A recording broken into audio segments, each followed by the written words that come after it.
역사에 기록된 위대한 발견은 우연한 기회에 이루어진 경우가 많습니다. 예를 들어서 노벨이 발견한 다이너마이트, 플레밍이 발견한 페니실린, 그리고 파스테르가 발견한 예방접종 등등 수많은 위대한 발견들이 우연한 기회에 이루어졌습니다. 그런데 표면적으로는 우연이지만 사실 그러한 우연도 그것을 향한 집념과 열망의 결과입니다. 평소에 그것에 대한 열망이 있었기에 그러한 우연이 왔을 때 꽃을 피운 것이지, 만약 그게 아니었다면 그러한 우연이 왔어도 그저 돼지에게 던져진 진주처럼 아무 소용이 없었을 것입니다. 사과나무에서 떨어지는 사과를 보면서 뉴턴이 우연히 만유인력의 법칙을 발견했다고 하는데, 그것도 평소에 그것에 대한 열망이 있었기 때문에 발견된 것이지, 만약 그게 아니었다면 떨어지는 사과를 100번, 1000번, 설령 100만 번 보았다 한들 주워 먹을 생각이나 들었지 그 위대한 발견이 이루어졌겠습니까?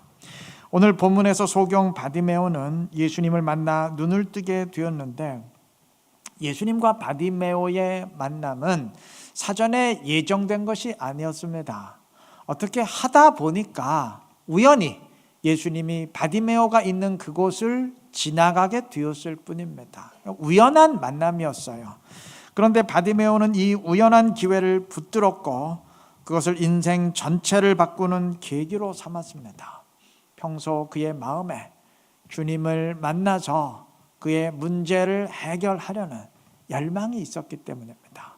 바꾸어 말하면 평소에 그러한 열망이 없었다면 주님이 그곳을 100번, 1000번, 수만 번 지나가셨다고 한들 아무런 일도 벌어지지 않았을 것이라는 말입니다.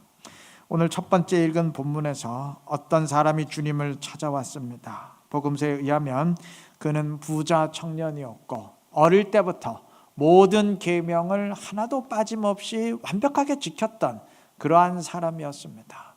이 사람과 주님의 만남은 우연이 아니었습니다. 17절의 증언처럼 이 사람은 일부러 주님을 찾아왔습니다. 주님은 그에게 가진 것을 다 포기하고 나를 따르라 말씀하셨습니다. 그에게 예수님의 제자가 될 수 있는 기회를 주셨습니다. 그런데 이 사람은 근심하면서 그냥 돌아가고 말았습니다.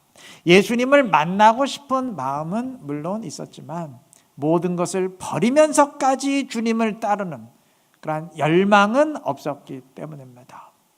여러분, 마음속에 열망이 있는 사람은 우연한 기회도 인생을 바꾸는 계기로 삼습니다.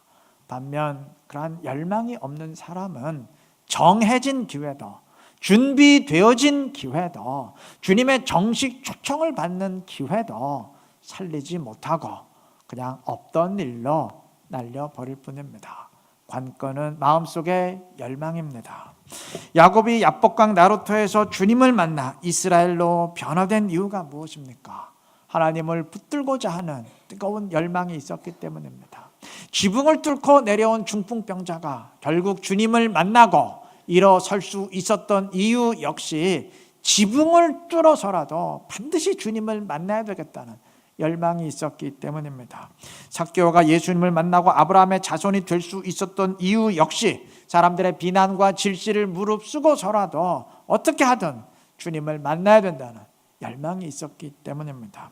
삭개오는 지위가 높은 사람이었고 바디메오는 정반대로 거지였지만 둘 다 주님의 은혜를 체험했습니다. 둘 다 주님의 발걸음을 멈추게 만들었습니다. 사회적 지위와는 아무런 상관이 없다는 말입니다. 부자 청년이 계명을 다 지킨 영적 엘리트였다면 바디메오는 당시 기준으로 하나님 나라에서 가장 멀다고 여겨지던 사람이었지만 주님의 은혜를 체험한 사람은 바디메오였습니다. 종교적 관록과도 아무런 상관이 없다는 말입니다. 주님의 응답은 사회적 지위, 종교적 관록, 영적 경험 전혀 상관이 없다는 얘기입니다. 유일한 조건은 열망입니다. 열망을 지닌 사람은 주님의 응답을 받습니다. 뒤집어 말하면 주님을 만나지 못한다는 것은 그에 대한 열망이 부족하다는 얘기입니다. 은혜를 누리지 못하고 있다면 그것은 은혜에 대한 열망이 부족하다는 얘기입니다. 기도는 하는데 열망은 없다는 얘기입니다. 내가 영적으로 성장하지 못하고 있다면 역시 영적 성장에 대한 열망이 부족하다는 얘기입니다. 그 대신 왜 성장할 수 없는지 그 이유만 부지런히 면피용으로 변명용으로 찾고 있다는 말입니다. 열망이 없다는 것은 그에 대한 가치를 그리 크게 여기지 않는다는 말입니다. 사람은 가치 있으면 있을수록 열망하게 돼 있습니다. 이래도 그만 저래도 그만인 것에 사력을 다하는 사람은 없어요. 그러나 가치 있는 것에는 열망을 쏟아 붓습니다. 때문에 신앙을 가치 있게 여기는 사람, 은혜를 절대적으로 여기는 사람은 주님의 은혜를 갈망하고 열망하게 되어 있습니다. 주님의 은혜에 대한 열망과 목마름을 지니시기를 바랍니다. 주님이 그러한 우리를 기뻐하시고 더 큰 은혜로 채워주실 줄로 믿습니다. 바디메오는 맹인이기에 앞은 볼 수 없었습니다.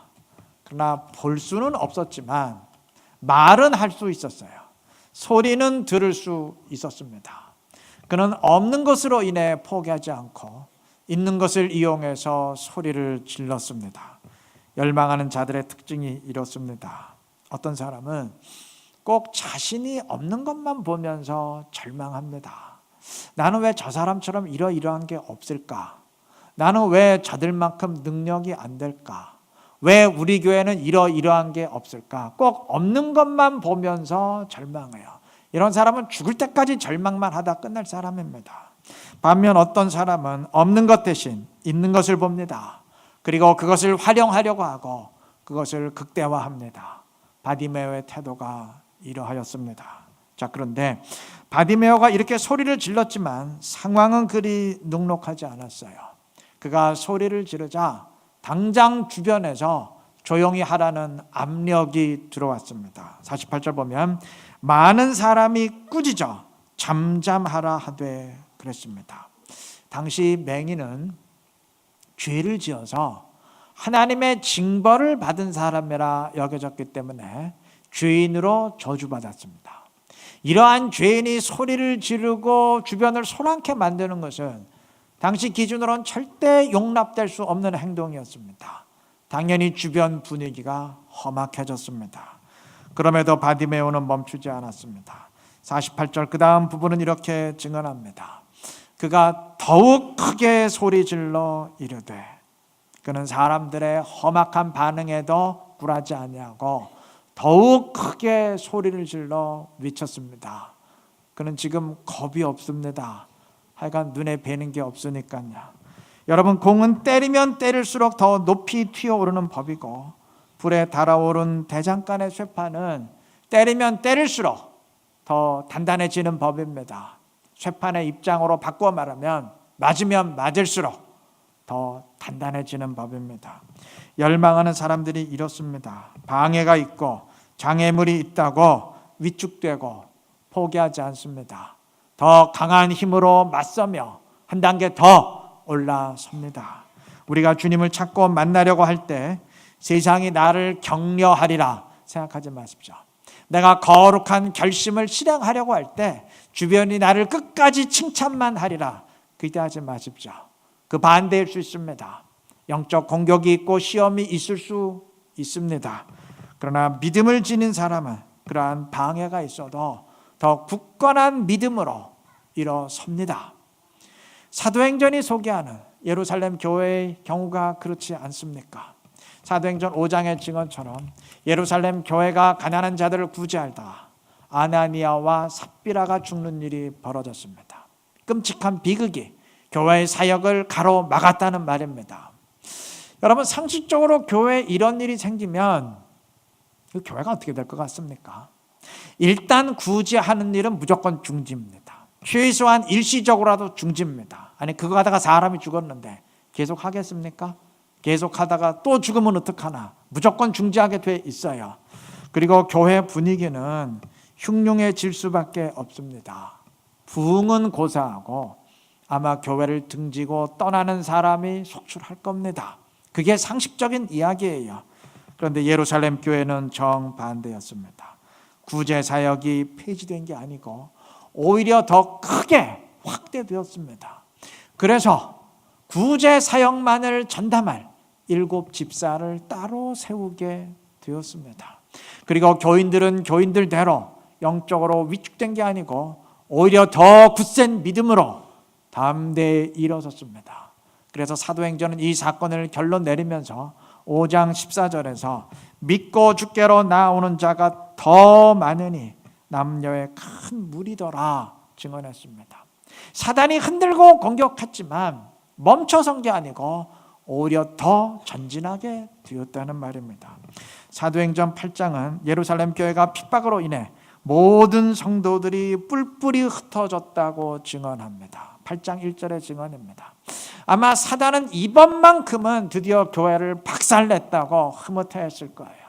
근데 결과가 어땠습니까? 그렇게 흩어진 사람들이 흩어진 곳에서 복음을 담대히 전함으로 오히려 복음의 울타리를 확대시키고 교회를 확장시키고 하나님 나라를 더 확대시키는 열매를 낳았습니다. 사도행전의 이야기는 세상의 공격과 방해에 맞서면서 더 견고하게 성장해 갔던 사람들의 이야기입니다. 우리도 그러해야 됩니다. 물론 오늘날은 종교의 자유가 있는 시기이기에 초대교회처럼 예수 믿는다고 체포당하거나 순교를 하거나 핍박받을 일은 없습니다. 그러나 나름대로 내가 어떤 신앙의 결단을 내리고 말씀을 순종하려고 할 때 부단히 나를 가로막는 일들은 생길 수 있습니다. 현실적인 압력이 있을 수 있고 주변의 반대나 또는 가족의 반대나 핀잔이 있을 수 있고 그 외에 여러 가지 장애물이 있을 수 있습니다.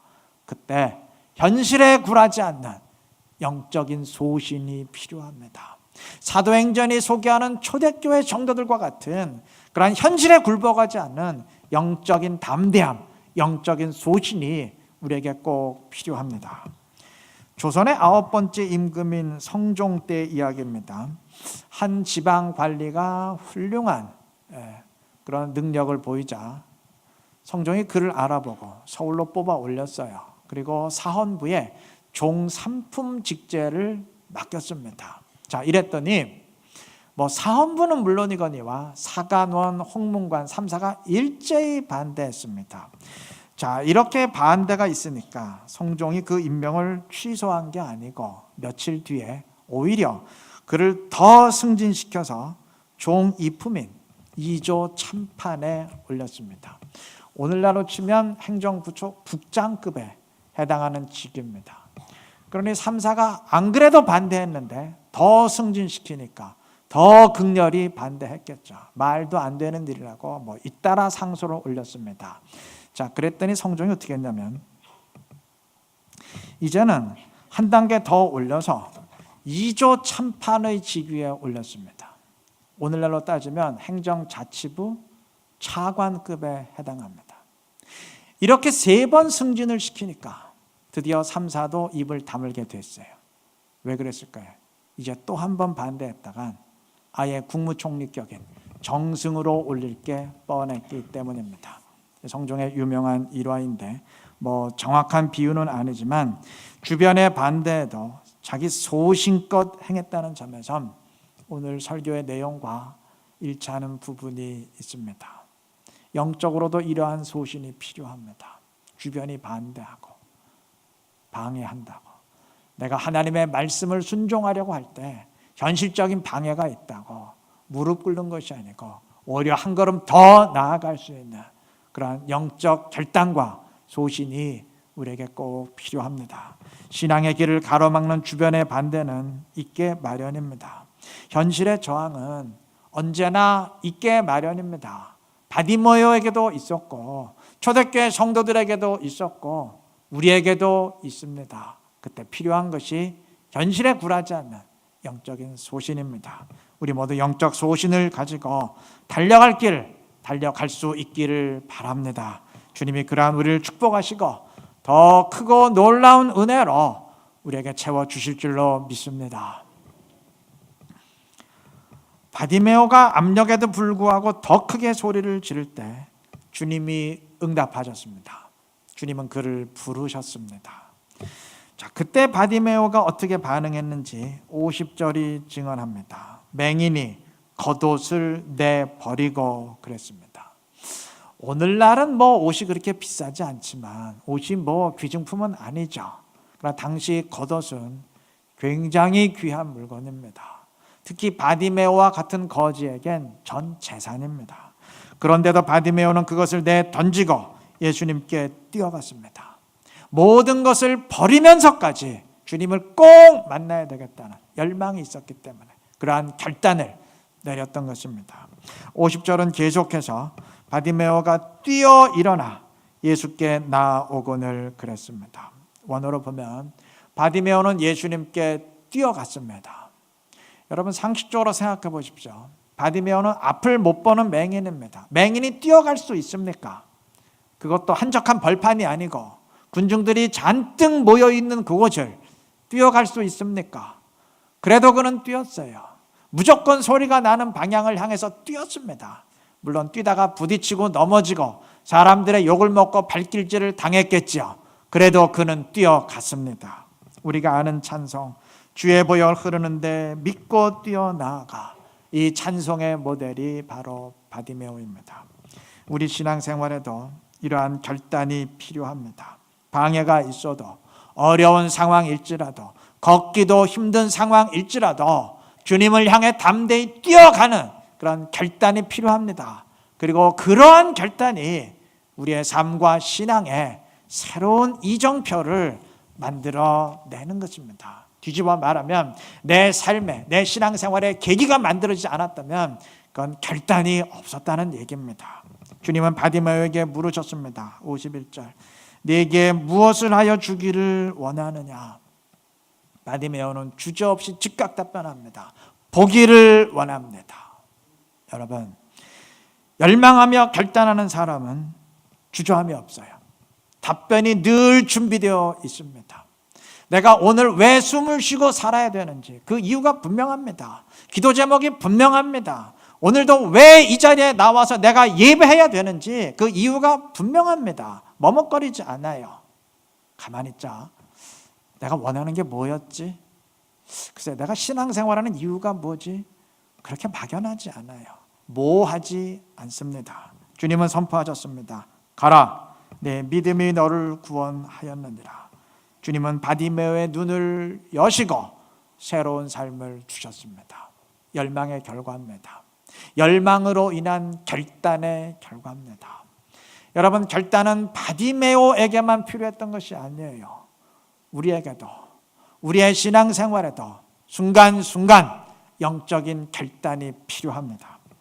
대나무는 아무리 태풍이 불어도 넘어지지 않는다고 합니다. 그 둘레가 몇 센티미터밖에 안 되는 줄기가 심지어 수십 미터까지 올라가기도 합니다. 그 이유는 대나무는 마디로 이루어졌기 때문이에요. 여러분, 대나무 보시면 마디로 이어져 있지 않습니까? 신앙도 그러하여서 마디로 이어진 신앙, 마디가 있는 신앙은 무너지지 않습니다. 마디로 연결된 신앙은 높이 올라갑니다. 그리고 그 마디는 영적인 결단에 의해 만들어집니다. 나는 오늘부터 무조건 기도 생활한다. 그 결단은 이전과 이후를 나누는 영적인 마디가 됩니다. 그러다가 전도의 결단을 내리면 그것은 또 한 단계 나를 성장시키는 마디가 됩니다. 11조의 결단은 또 다른 마디가 되고, 나를 완전히 내려놓는 자기 부인의 결단은 또 다른 마디가 됩니다. 우리의 신앙생활엔 그러한 결단의 마디가 많아야 됩니다. 여러분, 그러한 사람 무너지지 않아요. 그러한 사람 올라섭니다. 대나무 줄기가 수십 미터로 올라가듯이 그런 신앙 올라섭니다. 하나님이 높이 올리십니다. 영적 결단을 통해서 한 단계 더 높은 신앙으로 부단히 두 단계, 세 단계 성장해 갈 수 있는 믿음의 그리스도인들 다 되시기를 바랍니다. 말씀을 맺겠습니다. 주님은 바디메오에게 선포하셨습니다. 가라, 내 믿음이 너를 구원하였느니라. 가라 말씀하셨어요. 그런데 바디메오는 가지 않았습니다. 그 다음 계속해서 읽으면 그가 곧 보게 되어 예수를 길에서 따르니라 했습니다. 주님은 가라 하셨는데 그는 떠나지 않고 오히려 주님을 따라갔습니다. 근데 그는 끝까지 따라갔습니다. 지금 예수님은 마지막 십자가를 위해 예루살렘으로 가시는 중인데 그는 거기까지 따라가서 초대교회 멤버가 되었고 영적으로 널리 알려진 유명한 사람이 되었습니다. 그 증거가 46절의 증언입니다. 46절은 그를 디메오의 아들 바디메오라고 기록했는데 이렇게 아버지와 그의 이름이 함께 기록되었다는 것은 이 사람이 마가복음을 쓸 당시 그 마가복음의 독자들, 마가복음의 교인들에게 이미 널리 알려진 신앙인이었다는 의미입니다.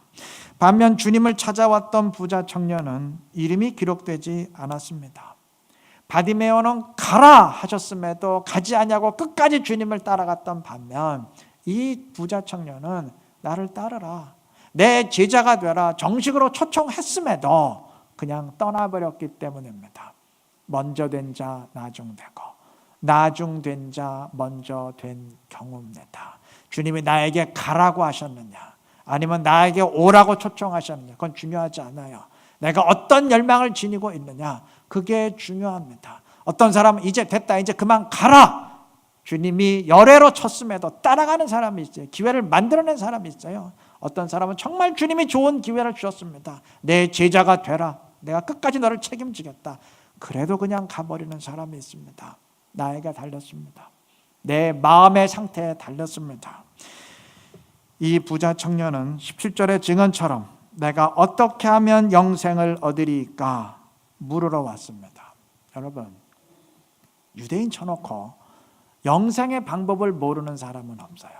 특히 이 사람처럼 어릴 때부터 모든 계명을 완벽히 지켜온 영적 엘리트가 그걸 모를 일은 없습니다. 이 사람은 정말 몰라서 물으러 온 게 아니에요. 율법적으로 완벽한 자기 자신을 드러내고 인정받기 위해서 온 것입니다. 반면 바디메오는 소리쳤습니다. 47절 예수여 나를 불쌍히 여기소서. 바디메오는 인정받기 위해 온 것이 아니라 불쌍히 여김을 받기 위해 왔습니다. 무조건적인 은혜, 그 은혜를 받기 위해 나와왔습니다. 인정받겠다는 사람은 남보다 우월하다고 여깁니다. 뭔가 남보다 잘난 것이 있고 내게 우월한 것이 있다 이렇게 생각하니까 인정받겠다는 것 아닙니까? 나는 내세울 게 아무것도 없다. 그러면 인정받겠다는 생각할 수도 없죠. 이런 사람은 아쉬울 게 없어요. 혹 예수 선생이 나를 인정해 주지 않아도 날 인정해 주는 사람 많다. 난 아쉬울 게 없다. 세상에서 나를 인정하는 사람 많다. 이렇게 자부할 수 있어요. 반면 불쌍히 여김을 바라는 사람은 내세울 게 없습니다. 의지할 게 없습니다. 그래서 주님의 은혜가 절박하고 그 은혜를 열망하게 됩니다. 주님은 바로 그런 자에게 응답하십니다. 여러분, 굳이 맹인 거지가 되어야 된다는 말 아니고 불쌍한 처지에 있어야 한다는 말 아닙니다. 형편과 처지는 상관없어요. 그러나 한 가지, 반드시 우리의 마음은 가난해야 됩니다. 심령이 가난해야 되고 의에 줄이고 목마른 자가 되어야 됩니다. 주님이 그러한 사람에게 응답하시기 때문입니다. 주님은 열망하는 자에게 응답하십니다. 열망하는 자가 주님을 찾고 열망하는 자가 주를 위해 결단하고 열망하는 자가 현실의 압력과 방해가 있어도 영적 소신을 가지고 굴하지 아니하고 주님을 따라가기 때문입니다. 이래도 그만 저래도 그만 이제 그런 신앙 다 청산하고 열망하는 신앙으로 갈아입으시기를 바랍니다. 그래서 주님의 은혜로 늘 체험받으면서 새로운 인생을 열어갈 수 있는 믿음의 일꾼들 다 되시기를 그리스도의 이름으로 축원합니다.